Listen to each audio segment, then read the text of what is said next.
मित्रों नमः संस्कृताय, शुभ संध्या। आशा करते हैं सभी लोग बहुत सुखद और अच्छे से होंगे। सभी का बहुत बहुत स्वागत है। सभी लोग लाइव आ जाइए। जो लोग लाइव हैं वो शेयर कर दें वीडियो को अन्य ग्रुपों में, ताकि जो भी संस्कृत कक्षा में पढ़ना चाह रहे हैं वो सभी लोग लाइव आ जाएं। देखिए, सब लोगों को शेयर कर दिया करिए। जो भी आपके जान पहचान में रहें, वीडियो को शेयर करने से आप किसी के प्रति अच्छा सोचेंगे तो अच्छा ही आपका भी होगा। इसलिए आप सभी लोग शेयर करना ना भूला करिए। सभी लोग शेयर करते रहा करिए। और यदि आपको वीडियो अच्छी लगा करती है तो लाइक और कमेंट भी करते रहा करिए, लेकिन शेयर करना बिल्कुल मत भूलिए। सभी लोगों को शेयर करते रहिए। जितनी से जितनी ज़्यादा संख्या बढ़ेगी उतना ही अच्छा रहेगा, उतना ही पढ़ाने में मज़ा आएगा, है ना। तो कोई दिक्कत रहे तो आप कमेंट के माध्यम से हमें बताइए कि सर समझ में नहीं आया है, तो आपको अच्छी तरह से समझाने का पूरा प्रयास करते रहेंगे हम। हाँ, कोई दिक्कत नहीं होगी आपको। क्लास को बिल्कुल लोड लेने की ज़रूरत नहीं है।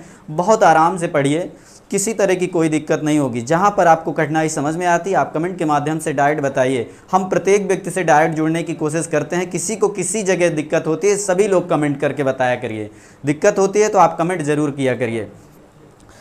सभी लोग आ जाइए, लाइव आ जाइए। ठीक है, चलते हैं टॉपिक की ओर। हम टॉपिक देखिए चल रहा है संज्ञा प्रकरण, है ना।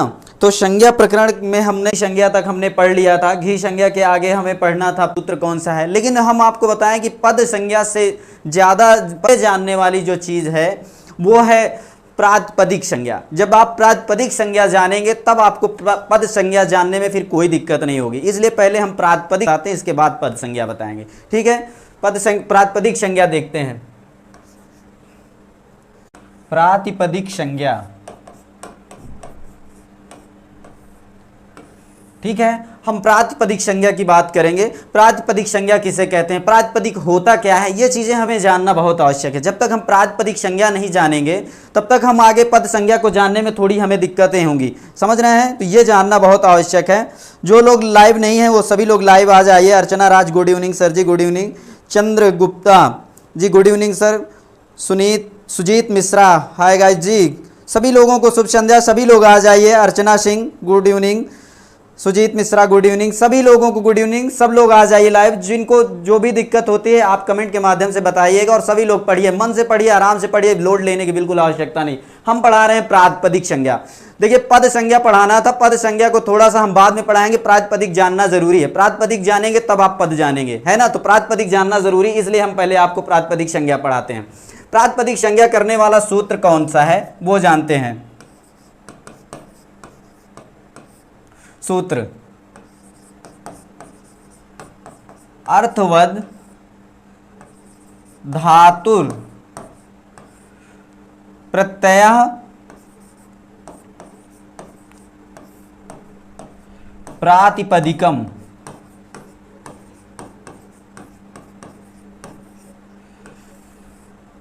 ये क्या है, ये प्रातिपदिक संज्ञा करता है। ये सूत्र क्या करता है, प्रातिपदिक संज्ञा करता है। अर्थवद धातुर प्रत्यय प्रातिपदिकम। अच्छा, ये थोड़ा सा लंबा सूत्र है। इसको जब हम विच्छेदन करते हैं, इसको तोड़ते हैं, इसको पदच्छेद करते हैं, तब आपके समझ में ज्यादा अच्छे से आ जाएगा। और ये जानना जरूरी है। देखिए, अर्थवद धातुर प्रत्यय डॉट डॉट कर दिया, आपको लिखना पड़ेगा ये प्रातिपदिकम। मतलब ये सूत्र आप प्रातिपदिक का है, इतना आपने पढ़ा है यूपी टेट की परीक्षा में, तो ये आपसे प्रश्न पूछ भी सकता है परीक्षा में कि प्रातिपदिक करने वाला सूत्र कौन सा है। तो पूरा ना देकर आधा दे देगा और आधा डॉट डॉट कर देगा, तो आपको वहां पर भरना रहेगा, है ना। बहुत आसान सा है। अर्थवद धातुर प्रत्यय प्रातिपदिकम। जब थोड़ा सा आसान से पढ़ेंगे, आराम से पढ़ेंगे, तो आपको समझ में आएगा और पढ़ने में आ जाएगा, और धीरे धीरे उच्चारण करेंगे सही समझ में आ जाएगा। अर्थवद धातुर प्रत्यय प्रातिपदिकम। तो इसको जैसे हम तोड़ेंगे, है ना, तो तोड़ते हैं तो कैसे आता है, अर्थवत हलंत कर देंगे, और फिर जब यहां पे दा को ता करेंगे तो आ निकलेगा, है ना। तो फिर क्या हो जाएगा, अधातु, और फिर यहां पर रा को विसर्ग हुआ है ना। इसको विसर्ग को यहां पर रा कर दिया गया है, तो इसको फिर क्या करेंगे, आ इसमें से निकलेगा। फिर आ प्रत्यय देखिए ये नहीं समझ में आता है तो बिल्कुल बहुत ज्यादा टेंशन लेने की जरूरत नहीं है। ये सब संधियों का है, विसर्ग का रा होना, विसर्ग का सा होना, विसर्ग का रुत्व आदेश होना, उ होना, फिर उ का ओ हो जाना, ये सारी संधि में हम चीजें बताएंगे। अभी से बिल्कुल लोड न लीजिए, बस ये जान लीजिए कि विसर्ग का यहाँ पर रा हो जाता है ना। तो ये विसर्ग का रा हुआ है, जब समासिक पद बनाते हैं, संधि करते हैं किसी चीज का, तो वहां पर जो है थोड़ा सा विकृति आ जाती है। संधि जब बढ़ेंगे तो उसमें जान जाएंगे, है ना। समास पढ़ेंगे तो उसमें भी आपको पद, दो पद मिलेंगे तो क्या हो जाएगा, थोड़ा सा उसमें समास हो जाता है। और समास होने का मतलब थोड़ा सा विकृति या परिवर्तन आ जाता है। जहां संधिकार होता है, जहां संधियां हो जाती, वहां पर भी थोड़ा सा परिवर्तन हो जाता है, विकृति हो जाती है। उस चीज को ये यहाँ पर थोड़ा सा परिवर्तन हुआ है, विसर्ग का रा हो गया, ये चीज आपको जानना था, है ना। अर्थवत अधातु अप्रत्यय प्रातिपदिकम,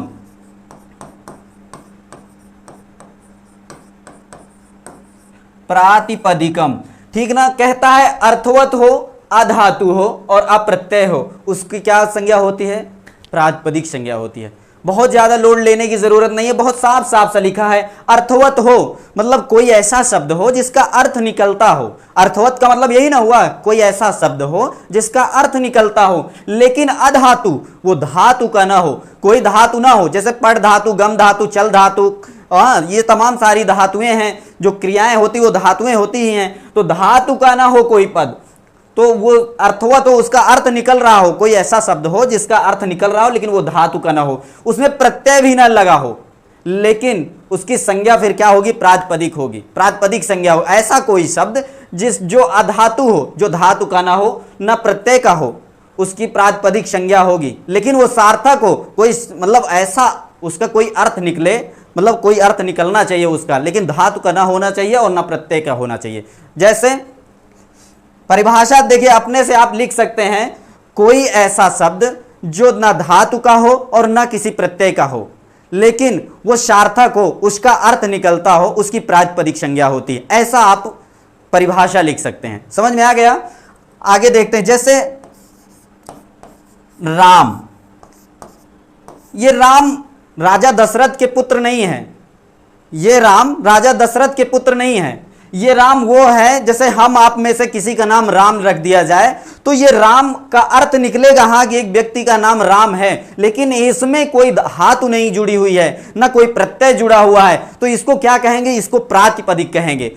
कोई धातु प्रत्यय इसमें नहीं जुड़ा हुआ है। यदि इसमें धातु या प्रत्यय कुछ जुड़ता तो ये रामा हो जाता, तब ये क्या हो जाता, इसमें रम धातु हो जाती और घ प्रत्यय और सु प्रत्यय दोनों लग जाते, तब ये दशरथ के पुत्र राम वाला फिर इसमें फीलिंग आने लगती। इसलिए यहां पर केवल यदि राम है, ठीक ना, तो इतना आपको जानना है, राम हो गया, कृष्ण हो गया, है ना। कृष्ण भी किसी का नाम हो सकता है आम व्यक्ति का। मोहन हो गया, मोहन का मतलब कृष्ण तो होता है, लेकिन मोहन आम आदमी में भी किसी का नाम हो सकता है। तो ये जो है प्रातिपदिक हो गए, इनमें कोई धातु नहीं है, कोई प्रत्यय नहीं है, लेकिन इनकी संज्ञा क्या होगी, प्रातिपदिक संज्ञा होगी। इतना सामान्य सी परिभाषा थी और सामान्य सा अर्थ था, इतना आपको जानना था कि प्रातिपदिक किसे कहते हैं। समझ में आ गया। जैसे लता हो गया, है ना, ये सब प्रातिपदिक हैं, इतना आप जान लीजिए। कोई दिक्कत आपको। शिवम सरोज, नाइस गुरुजी जी, धन्यवाद शिवम भैया। और रश्मि Pal ji, sir good evening sir. रागनी मिजा, सभी को गुड इवनिंग, नमस्ते, सबको हो गया। अब सब लोग लाइव आ जाइए और पढ़िए मन से, ठीक भैया। सभी को शुभ संध्या, आराम से सब लोग पढ़िए, बस जहां दिक्कतें आए वहां पर कमेंट करिएगा जी। देखिए आगे चलते हैं हम।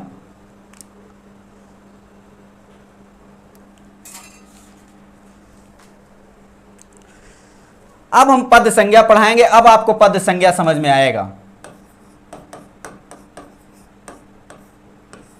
पद संज्ञा, पद संज्ञा देखिए, जब तक आप प्रातिपदिक नहीं जानते तो पद संज्ञा नहीं जाने, वो हम बता देते हैं कैसे। आपको लगेगा कि इसका क्या लॉजिक है, वो हम बता देते हैं। इसका सूत्र क्या है पहले आप जान लीजिए। सुप्तिंगतम पदम,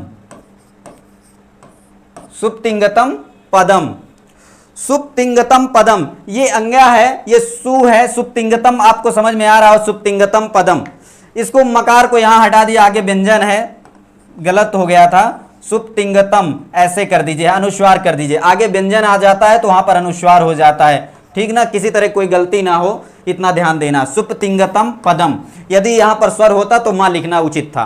ठीक है, इतनी बात समझ लीजिए। सुप्तिंगतम पदम, अब इसको हम पदच्छेद करते हैं। सुप तिंग अंतम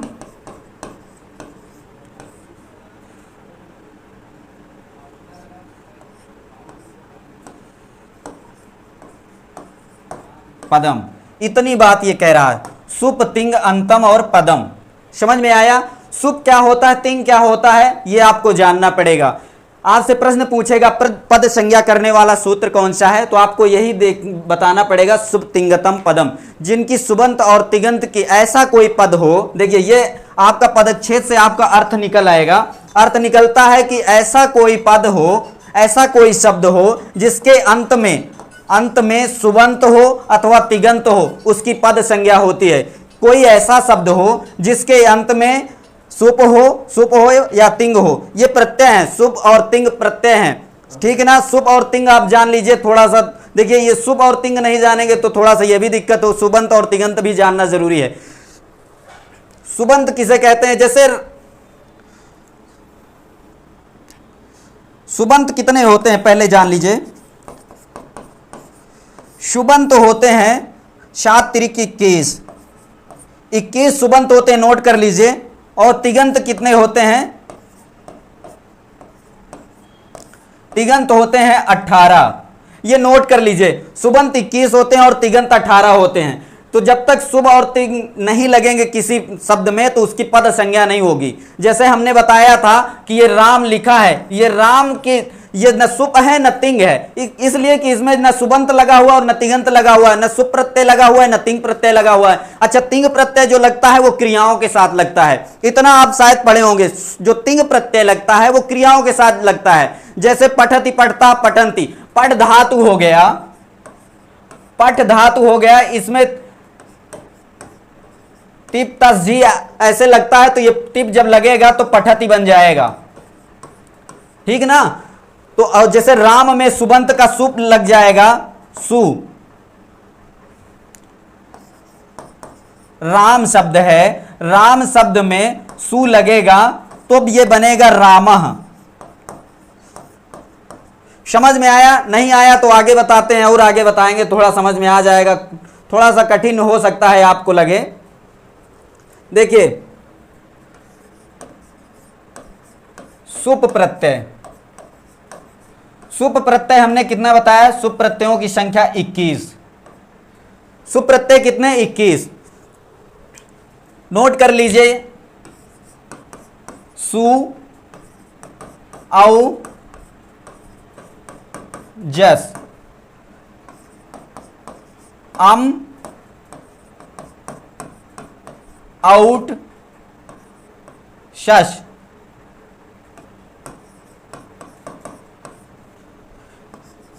टा भ्याम भीष।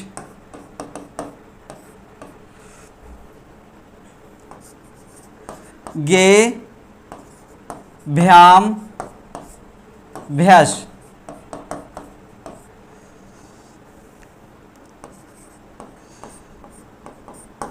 गाशी भ्याम भ्यस।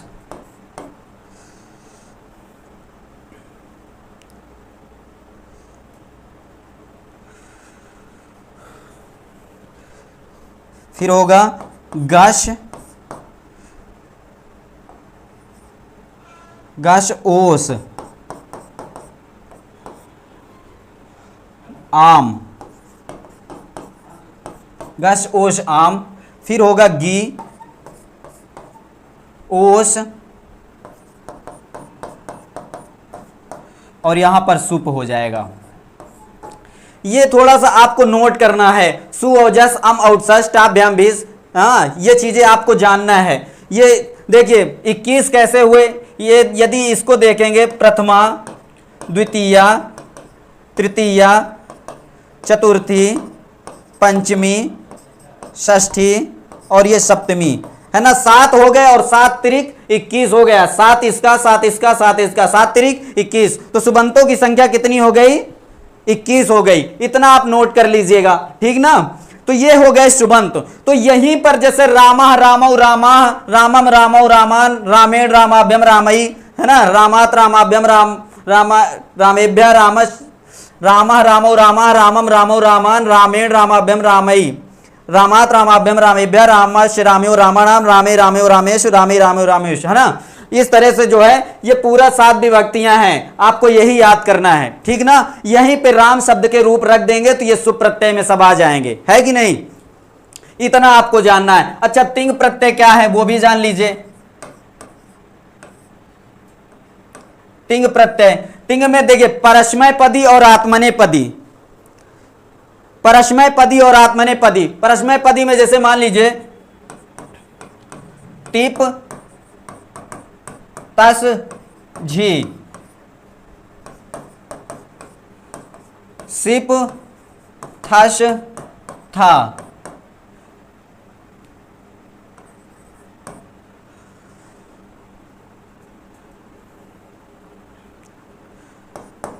मीप वश और मश, ठीक ना, ये चीज होता है।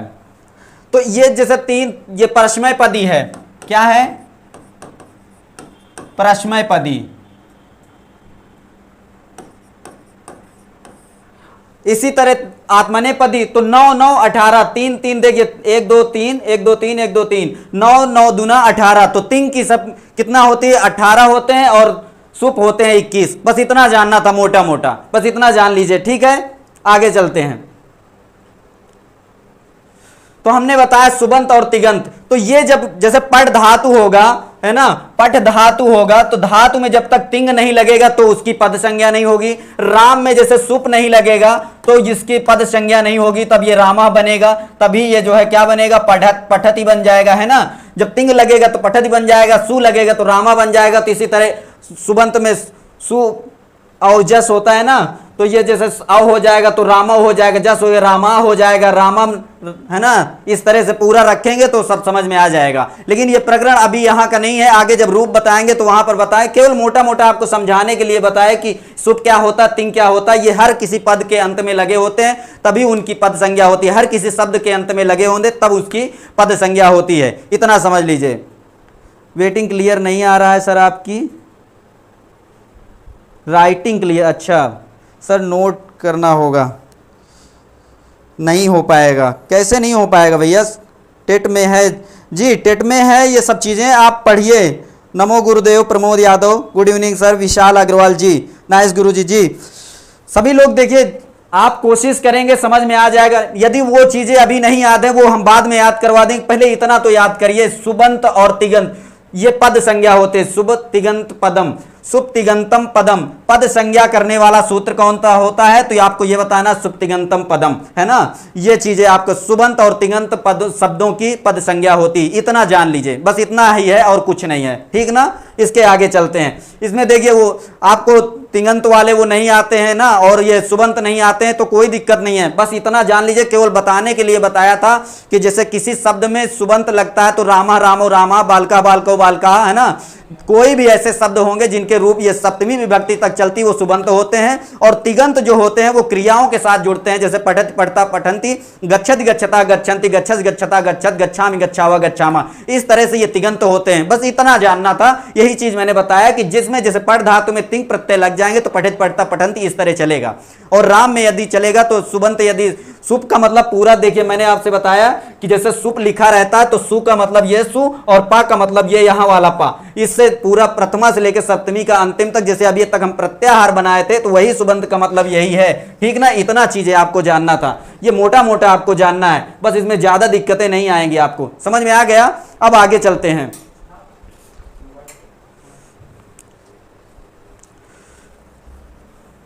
सत संज्ञा,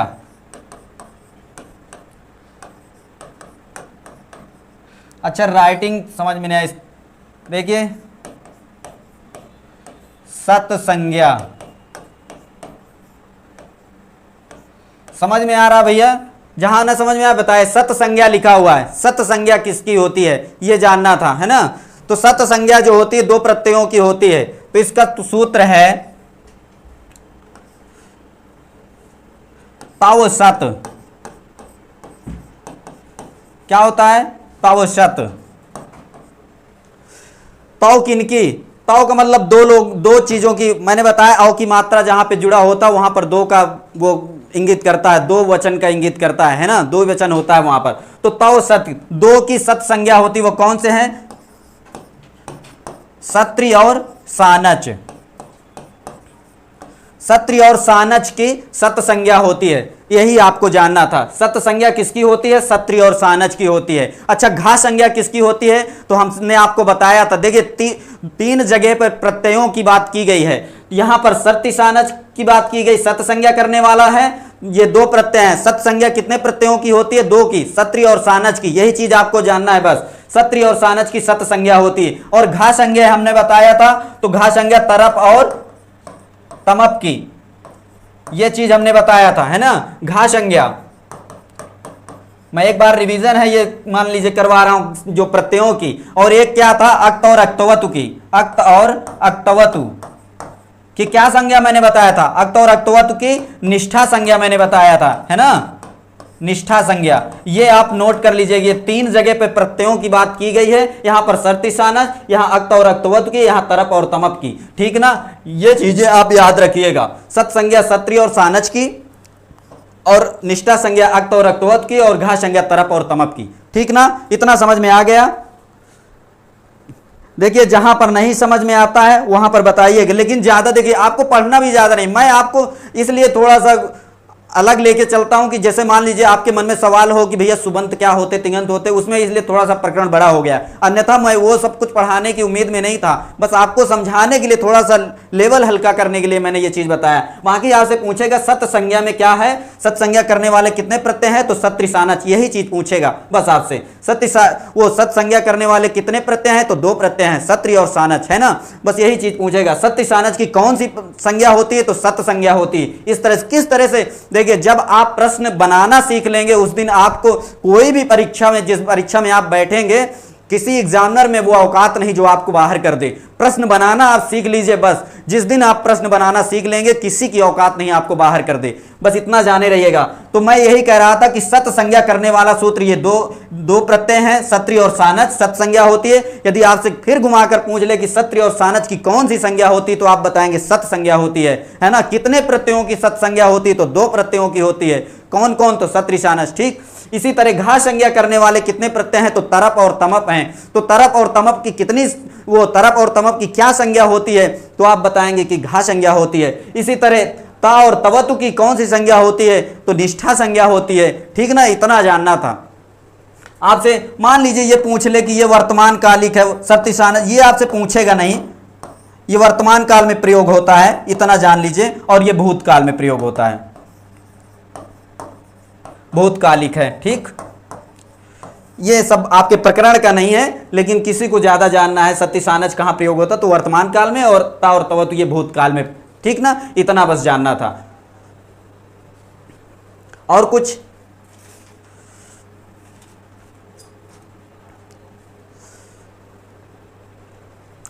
देखिए थोड़ा सा समय बचा है, संधि सोच रहे हैं कि कल शुरू करते हैं ना।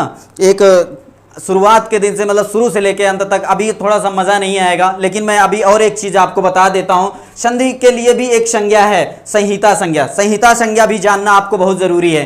संहिता संज्ञा जान लेते हैं।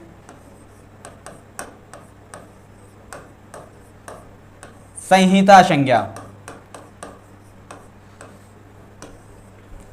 संहिता संज्ञा देखिए, संधि जानने के लिए सबसे ज्यादा जरूरी ये संज्ञा करने वाला सूत्र, ये आप जानेंगे तो संधि अपने आप समझ लेंगे। संज्ञा को इसी वजह संज्ञा प्रकरण इसीलिए पहले बताया गया है। तो संहिता संज्ञा क्या होता है? संहिता का पर्याय ही संधि होता है, जहां पर निकटता हो उसे संहिता कहते हैं। तो यहां पर क्या है, सूत्र क्या है, जान लेते हैं। परः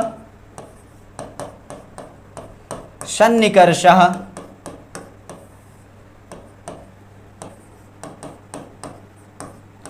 संहिता। परः सन्निकर्षः संहिता। राइटिंग समझ में नहीं आ रही क्या भैया? किसी को दिक्कत हो तो बताइएगा। सब बहुत सही तो लिखा है, किसी को दिक्कत नहीं होनी चाहिए। परः सन्निकर्षः संहिता, ठीक ना विपिन यादव? संहिता संज्ञा जी, ठीक है, आप ही चलिएगा विपिन यादव जी। परः सन्निकर्षः संहिता कहता है सन्निकर्षता, आप जानते हैं सन्निकटता, जैसे निकटता होता है तो उसमें उपसर्ग लग जाए तो बहुत अच्छा से, मतलब और अच्छे से जो निकटता आ जाए, जो बिल्कुल जगह ना बचे, है कि नहीं? सन्निकर्ष, सन्निकर्ष का मतलब बहुत अधिक नजदीक जब आ जाए तो उसकी क्या होती है? संहिता संज्ञा। लेकिन ये किसकी बात कर रहे हैं? ये वर्णों की बात कर रहे हैं। और कैसा वर्ण? परः, दूसरा कोई वर्ण, दूसरा कोई वर्ण जब बहुत नजदीक आ जाए तो उसकी कौन सी संज्ञा होती है? संहिता संज्ञा। ये आपके देखिए, मैं सूत्र लिखता हूं उसको तोड़ के अर्थ बताने का मेरा ये रीजन रहता है कि यदि आपके मन में कभी सवाल आए, यदि कभी आप देखेंगे तो तुरंत आप तोड़ के अर्थ निकाल लेंगे, इतना मुझे लगता है ऐसा। क्योंकि परः मतलब दूसरा, और दूसरा क्या? दूसरा कोई व्यक्ति नहीं, यहां वर्णों की बात हो रही है ना? तो दूसरा कोई वर्ण जब बहुत निकट आ जाए तो उसकी कौन सी संज्ञा? संहिता संज्ञा होती है। इतना समझने लायक चीज थी, समझ में आ गया? जैसे विद्याधन आलय, विद्याधन आलय, कोई ये नहीं कहेगा कि संधि पढ़ा रहे हैं कि संहिता पढ़ा, वो संज्ञा पढ़ा रहे हैं। देखिए जब ये चीज जानेंगे तभी आप संधि कर पाएंगे, है कि नहीं? जब सन्निकटता नहीं जान पाएंगे तो संधि कैसे करेंगे? मान लीजिए एक शब्द यहां पर का लिखा हो और यहां पर बड़ा आ लिखा हो तो क्या संधि होगी? ऐसा नहीं होता है कि नहीं? संधि जहां पर निकटता होगी, यहां पर मान लीजिए हलंत आ है, यहां पर का हो गया, तब यहां पर पूरा का हो जाएगा, है कि नहीं? तो उसकी एक निश्चित दूरी होनी चाहिए, एक निश्चित स्थान होना चाहिए कि यहां पर ये निकटता है, उसकी वो निकटता दर्शाए कि हाँ निकट है। और जब बहुत निकट नहीं होगा तो वो निकटता नहीं होती है कि नहीं? तो इसलिए विद्याधन आलय जो लिखा हुआ है तो इसमें क्या निकला आपको? बड़ा आ मिला, और यहां पर क्या है? ये भी बड़ा आ है। तो बड़ा आ और बड़ा आ की जो है ये पर वर्ण है। देखिए ये मान लीजिए यहां पर पहले आपने विद्या लिखा तो इसमें आ है, और दूसरा वर्ण कहता परः सन्निकर्षः, जब दूसरे की निकटता आ गई तो ये दूसरा वर्ण जब आया तो क्या हो गया? बड़ा आ हो गया। बस यही था कि ये संहिता कर रहा है कि दो वर्णों की आपस में निकटता जो है संहिता, तब यहां पर संधि हो गई। संहिता को ही संधि कहते हैं, समझ में आ गया? तो यहां पर दो वर्णों की जब आपस में बहुत सन्निकटता हुई, आपस में बहुत समीपता हुई तो संधिकार हो गया, है कि नहीं? इतना जानना था। जैसे एक और उदाहरण देख लीजिए, मधुधन अरि, मधुधन अरि, ये यण संधि का प्रकरण है हालांकि, लेकिन यहां मैं वर्णों की समीपता आपको बता रहा हूं, संधि नहीं बता रहा हूं, वर्णों की समीपता। जैसे मां और धा में हलंत करेंगे तो यहां पर क्या निकलेगा? छोटा ऊ निकलेगा, और फिर क्या है? अरि है ना? तो आ और ऊ नहीं, आ और ऊ नहीं मिलेगा, यहां पर क्या होगा?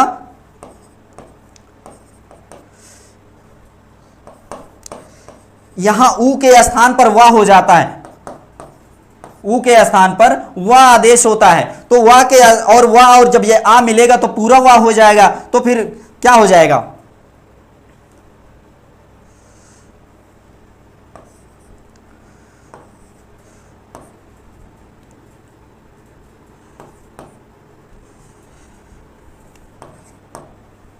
इसको यहां लिख देते हैं, आधा धा है, यहां पर आपने देखा कि ये हलंत में था, है ना? तो हलंत में ये था तो आधा धा हम लिख दिए, और ये पूरा हुआ हो गया, और फिर ऐसे बन जाएगा कि नहीं? मध्वरी, है ना? ये हलंत में है, ये आ तो पूरा आ हो जाएगा, मध्वरी ऐसा हो जाएगा। तो यहां पर जो हुआ है वर्णों की समीपता की वजह से ऊ का वाह हो गया, है कि नहीं? और फिर आ, जिसमें वाह में आ जुड़ गया, ये भी वर्ण की समीपता ही है। बस ये चीज केवल मैं संधि नहीं यहां पर बता रहा हूं, केवल यहां पे वर्णों की समीपता को मैं समझा रहा था। समझ में आया? जैसे विद्याधन आलय आपने पढ़ ही लिया है। और देखिए महाधन ईश, महाधन ईश, यहां पर बड़ा आ आपको दिख रहा होगा और यहां पर बड़ी ई, तो आ और ई मिलके ए हो जाता है। ये गुण संधि का है, तो क्या हो जाएगा? महेश बन जाएगा। समझ में आया? यहां वर्णों की सन्निकर्षता जो है एक कर दिया है, आ और ई मिला है, निकट आए हैं तब ए बना है। ये दोनों निकट नहीं आते तो ए का उत्पन्न नहीं, मतलब उत्पन्न नहीं होता है। ठीक ना? इतना समझ में आया? सैनी विकास कहाँ से हो? राजन राजपूत।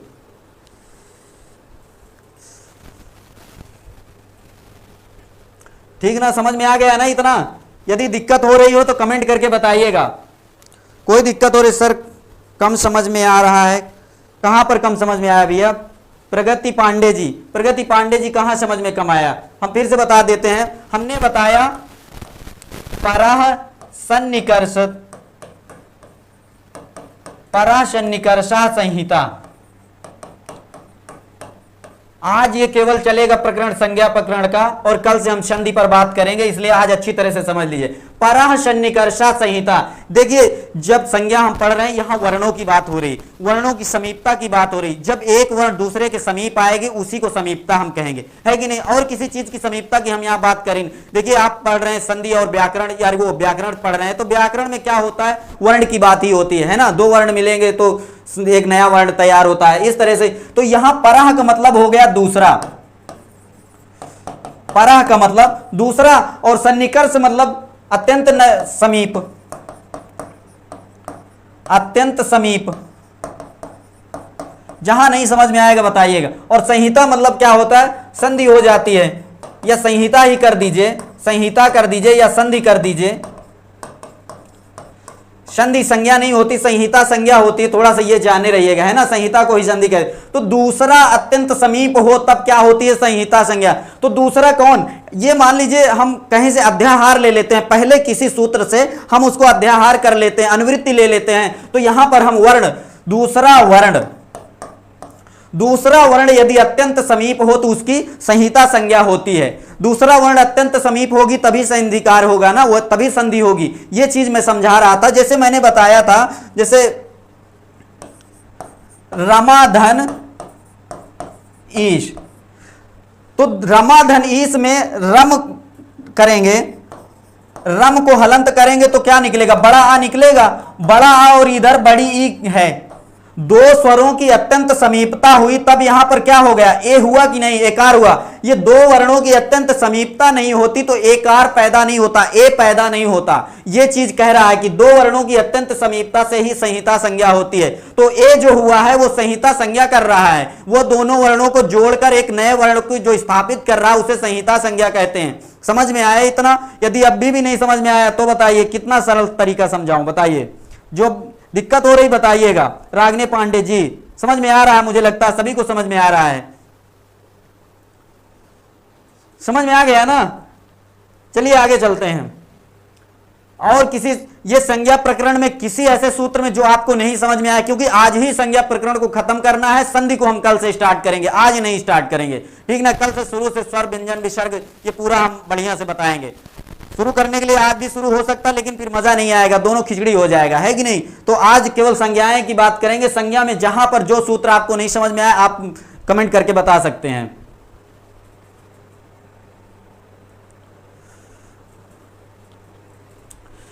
देखिए आपसे बहुत सारे छोटे छोटे सवाल और पूछता है, वो चीज़ों की भी जानकारी आपने, देखिए कुछ चीज़ें हैं आपके दिमाग में आता है। जैसे आप मान लीजिए पढ़े हैं कि लिंग कितने होते हैं, तो लिंग आपने जान लिया कि पुल्लिंग और स्त्रीलिंग आपने हिंदी में पढ़ लिया है ना, या इंग्लिश में आपने पढ़ा होगा, है ना? तो ये चीज़ें आपको थोड़ा सा संस्कृत में आपको थोड़ा सा एक्स्ट्रा पढ़ना पड़ेगा। एक्स्ट्रा में क्या है? पुल्लिंग, स्त्रीलिंग और नपुंसक लिंग, ये चीज़ें भी थोड़ा सा जान के, देखिए समय बचा है तो ये सब थोड़ी थोड़ी चीज़ें वाली बता देते हैं, है ना? ये भी आपके टॉपिक का ही है, इसमें से सवाल बन सकता है, इसलिए थोड़ा सा जान लीजिए।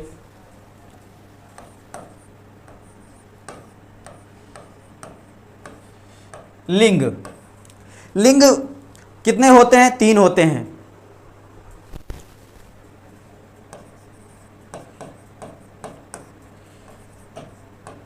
पुल्लिंग,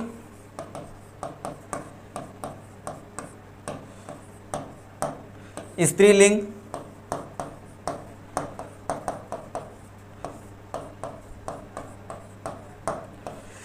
ठीक ना? कल संधि चलेगी, तो आज जो समय बच रहा है ये छोटी छोटी चीजें हम आपको बता देते हैं जो आपके काम की हैं, ठीक ना? नए एडिशन हो सर, आ ई रवि कुमार, आ ई ऐ नहीं होता भैया, आ और ई ये हमेशा ए होता है, इतना याद रखिएगा, ए होता है, ऐ नहीं होता है। ये चीज आपने गलत लिखा है, ये गलत है, ठीक ना, ए होता है। ये संधि में गुण संधि करता है, जहां पर ऐ हो जाएगा ना वहां पर वृद्धि हो जाएगी, याद रखिएगा। रवि कुमार कहां से हो भैया? आपस में बात कर रहे हैं तो कर लीजिए, कोई दिक्कत। नपुंसक लिंग, नपुंसक लिंग जी, ये 3 लिंग हैं, ठीक ना, इतना आप जान लीजिए, नोट कर लीजिए, है ना। आपसे पूछेगा पुरुष कितने होते हैं, ये सब एक एक नंबर के सवाल हैं आपके, पूछता है ये सब चीजें। पुरुष कितने होते हैं, तो पुरुष आप कितने बताएंगे, बताइए। प्रथम पुरुष, मध्यम पुरुष और उत्तम पुरुष।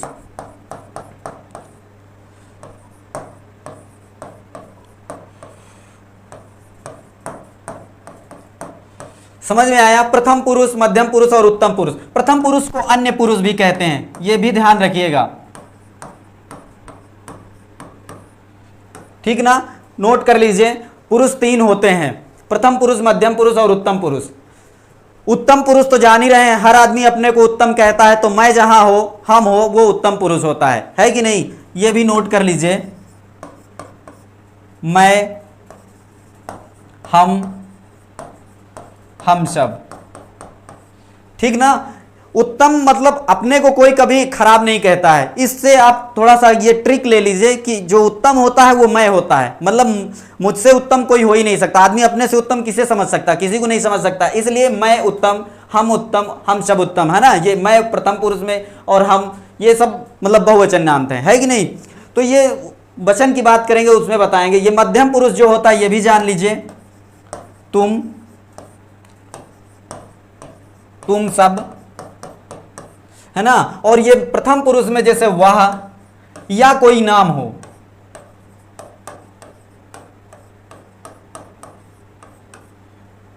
जैसे राम हो गया या रामेश कर दीजिए, है ना।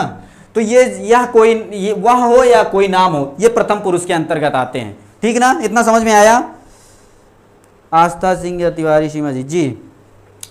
तो प्रथम पुरुष में कोई वह लिखा हो या कोई नाम लिखा हो, तुम में, ये मध्यम पुरुष के होते हैं। और मैं, इसी तरह क्रिया लगानी होती। जैसे आपसे अनुवाद पूछ लिया कि मैं पढ़ता हूं,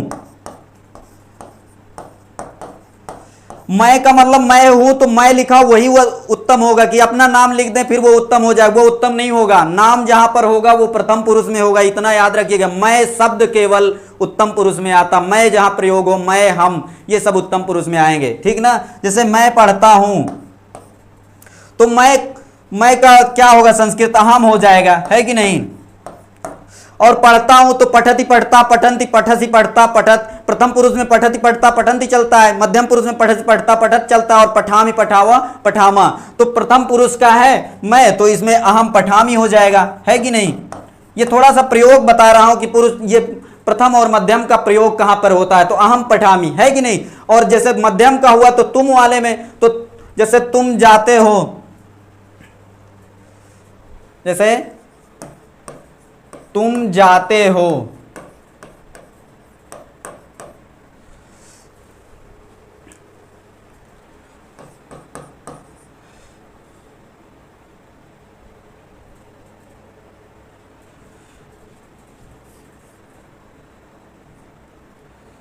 तुम स्कूल जा रहे हो, ऐसा कर दीजिए, तुम स्कूल जा रहे हो, ठीक ना।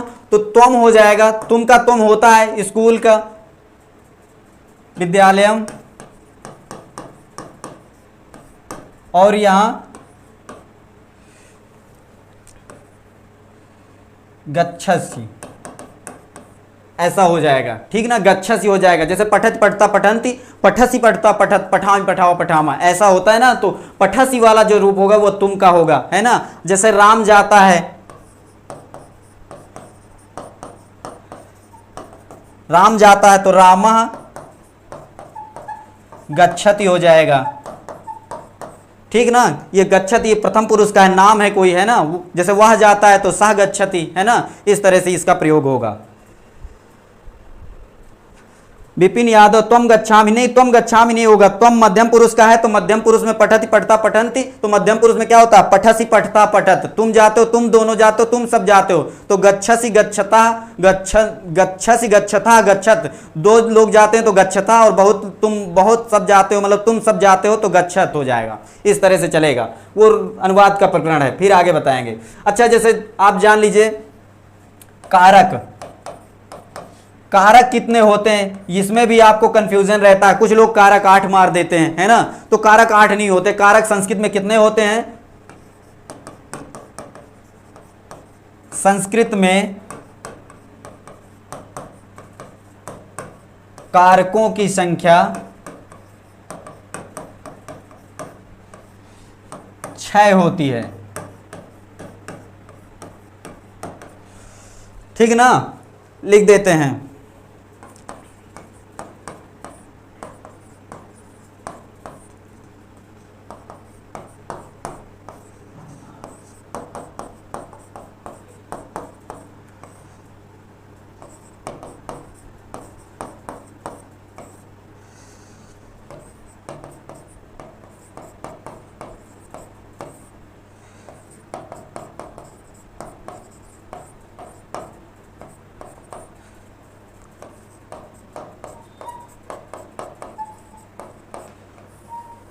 यहां पर आप देखेंगे तो 8 आपको संख्याएं मिलेगी, 1 2 3 4 5 6 7 और ये 8। लेकिन इसमें से कौन से कारक नहीं, हमने बताया कारकों की संख्या 6 होती है, तो यहां पर 8 है कि नहीं, तो 8 कौन कौन से नहीं है इसमें, ये संबंध को कारक नहीं मानते हैं, संबंध को कारक नहीं मानते और संबोधन को कारक नहीं मानते हैं। संबोधन में आप देखते होंगे कि जैसे रामा रामो रामा चलता है, तो संबोधन में हे राम हे रामो हे रामा इस तरह से चलता है। जो मतलब प्रथमा में लिखा होता है वही संबोधन में होता है, तो संबोधन में भी प्रथमा होती है। ये चीज आपको कारक के प्रकरण में हम बताएंगे, ठीक ना। तो संबंध का जो है, संबंध को जैसे कोई कार्य करवा रहा है ना, तो जो कार्य करता है तो वो डायरेक्ट कारक होता है, ना कि कोई करवाने वाला कारक हो, ऐसा नहीं है। समझ में आया ना। जैसे राम जो है अपने पुत्र को आदेश दे, मान लीजिए कि राम श्याम से कहता है कि स्कूल जाओ, तो स्कूल जाने का काम कौन कर रहा है, श्याम कर रहा है, ना कि राम कर रहा। तो संबंध को यहां पर कारक नहीं माना जाता। जो डायरेक्ट क्रिया से, क्रियान्वितम कारकत्वम, जो कारक से जिसका सीधा संबंध हो उसे हम कारक कहते हैं। जो कारक से, जिस क्रिया से जिसका सीधा संबंध नहीं होता है उसे हम कारक नहीं कहते हैं। यह चीज हम बता रहे थे कि संबंध को कारक नहीं मानते और संबोधन को कारक नहीं मानते हैं, इसलिए ये दोनों की संख्या कट जाएंगी। तो 8 में से कितना बच जाएगा, 6। तो कारकों की संख्या 6 होती है। लेकिन आपसे पूछेगा विभक्तियां कितनी होती हैं,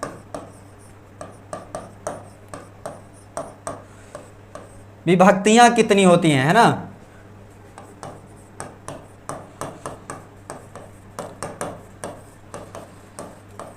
तो विभक्तियां कितनी होती हैं, विभक्तियां आपको 7 लिखनी पड़ेगी।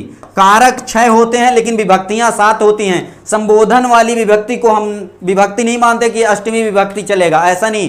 संबोधन के पहले तक जितनी लगती है वो सारी विभक्तियां होती हैं। प्रथमा द्वितीय तृतीय चतुर्थी पंचमी षष्ठी सप्तमी 7 विभक्तियां होती हैं, ठीक ना। इतना याद रखिएगा, विभक्तियों की संख्या कितनी होती है, विभक्तियां 7 होती हैं। ये चीज जानने वाली चीजें हैं, छोटी छोटी चीजें हैं, ये आपको जाननी चाहिए और याद रखनी चाहिए। क्योंकि आपसे पूछ लेगा, मान लीजिए कारक पूछ लिया 6 है, कारक तो आप जान गए 6 हो गए, लेकिन आप विभक्तियां, फिर आप विभक्ति में 6 मार दें तब ये गलत हो जाएगा, या फिर विभक्ति 8 मार दें तब भी गलत हो जाएगा। इसलिए विभक्ति संबोधन को नहीं माना जाता। संबोधन में जो अष्टमी होती है उसकी विभक्ति नहीं होती है, वो प्रथमा में ही गिना जाता है, इसलिए उसकी कोई विभक्ति नहीं होती। इसलिए 7 विभक्तियां होती हैं और कारक 6 होते हैं। इतना समझ में आया।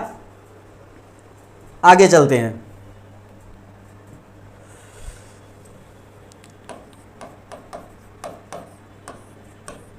लकार, लकार कितने होते हैं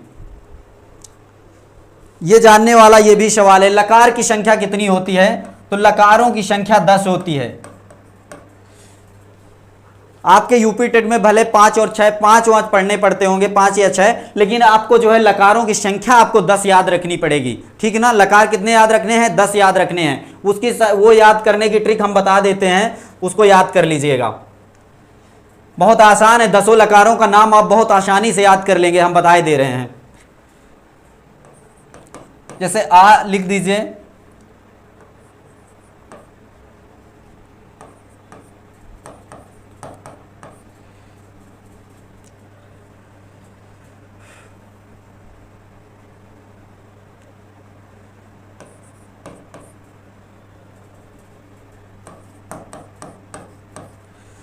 आ ई उ री ए उ, इतने पे आप लकार बनाइए। कितनी संख्या, 1 2 3 4 5 6। देखिए आ से हमने मान लीजिए लट बना दिया, ई से क्या बनाए,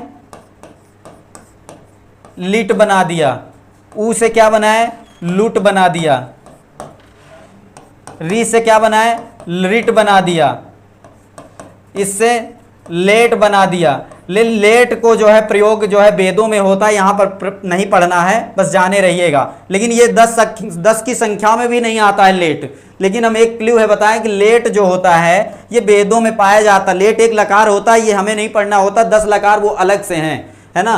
और ये क्या हो गया, लोट लकार। तो कितने संख्या में हो गया, 1 2 3 4 और 5। 5 आपने जान लिया हंसते हंसते। 5 आपको समझ में आ गए। लट, आ से लट कर दिया, ई को लिट लगा दिया, ऊ को लुट में कर दिया, और री को लिट में कर दिया, और ओ को लोट में कर दिया। बहुत आसान सा है कि नहीं, इतना आपने जान लिया, समझ में आ गया। और इसी को देखिए अब अंग्याकार, ये सब टकार वाले हो गए, टकार वाले। अब अंग्याकार वाले जैसे लंग लुंग लिंग है ना, आशीर्लिंग विधलिंग, ये सब चीजें अभी ये अंग्याकार वाले भी जान लेते हैं। तो ये लंग हो गया, यहां पर लिख दीजिए लिंग,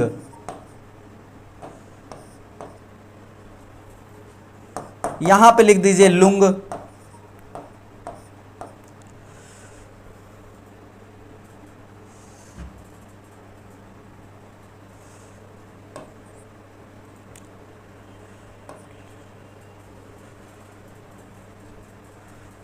लेट का होता नहीं और लोट का नहीं होता है ना। तो देखिए लिंग का जो होता है, इसका विधलिंग और आशीर्लिंग,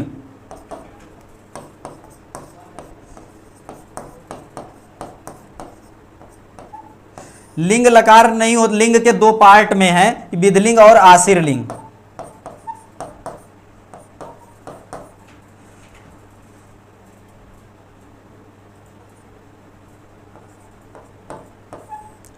ठीक ना, कितने हो गए, 5 ये हो गए, और 5 2 7 2 9, एक और है आशीर्लिंग लुंग लिंग, हाँ एक लिंग लकार होता है। ठीक ना, इतने लकार ये 10 हैं, आप गिन लीजिए, 1 2 3 4 और ये 5, ये 6 और ये 7, ये 8 और ये 9 और ये 10, ये लकार हैं। आप इस तरह से याद कर लेंगे, बहुत आसान रहेगा। समझ में आया सर जी, बहुत अच्छे से समझ में जी। अमित कुमार वर्मा जी, सभी लोगों को समझ में आ गया होगा, और नहीं समझ में आया है तो फिर एक दिन हम जब धातु रूप पढ़ाएंगे तब हम सारे जैसे रूप चलते हैं और जैसे लकार चलते हैं वैसा हम पूरा सब कुछ अच्छे से बता देंगे। लेकिन फिर अभी आपको मोटा मोटा इस तरह से आपको जानना है, ठीक ना।